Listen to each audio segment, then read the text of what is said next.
जैसे जैसे लोकसभा का चुनावी समय नजदीक आ रहा है, वैसे वैसे पक्ष विपक्ष इस चुनावी दंगल में बने रहने के लिए अपने पांव पक्के करने में जुट गए हैं।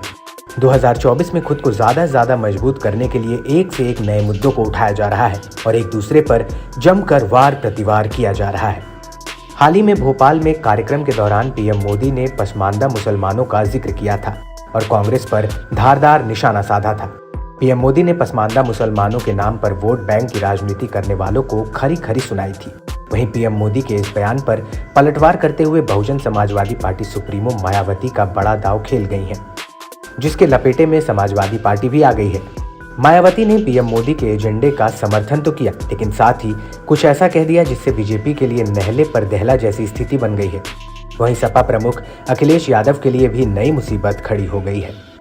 मायावती ने एक के बाद एक 2 ट्वीट कर डाले हैं। पहले ट्वीट में तो ऐसा लगेगा कि मायावती बीजेपी का समर्थन कर रही हैं। मायावती ने पहले ट्वीट में लिखा, पीएम मोदी द्वारा भोपाल में बीजेपी के कार्यक्रम में सार्वजनिक तौर पर ये कहना कि भारत में रहने वाले 80% मुसलमान पसमानदा पिछड़े शोषित हैं, यह उस कड़वी जमीनी हकीकत को स्वीकार करना है जिससे उन मुस्लिमों के जीवन सुधार हेतु आरक्षण की जरूरत को समर्थन मिलता है। इसके बाद मायावती ने एक और ट्वीट किया जिसमें बीजेपी और अखिलेश दोनों के लिए नई मुसीबत खड़ी कर दी। मायावती ने लिखा, अतः अब ऐसे हालात में बीजेपी को पिछड़े मुस्लिमों को आरक्षण मिलने का विरोध भी बंद कर देने के साथ ही इनकी सभी सरकारों को भी अपने यहाँ आरक्षण को ईमानदारी से लागू करने तथा बैकलॉग की भर्ती को पूरी करके ये साबित करना चाहिए कि वो इन मामलों में अन्य पार्टियों से अलग है। अब आपको बताते हैं कि मायावती के इस ट्वीट से सपा में छटपटाहट क्यों बढ़ गई है। अखिलेश फिलहाल पिछड़ा, दलित और अल्पसंख्यक के फॉर्मूला पर काम कर रहे हैं, तो ऐसे में बीजेपी और बसपा का भी यही मुद्दा उठना सपा के लिए मुसीबत बन सकती है।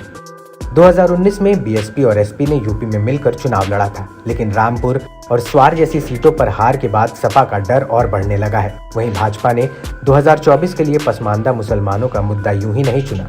देश में 80% मुसलमान पसमानदा है।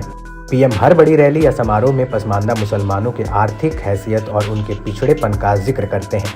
रामपुर सीट पर फॉर्मूला कामयाब रहने के बाद बीजेपी को अब इसी मुद्दे से 2024 में आशा की बड़ी किरण दिख रही है।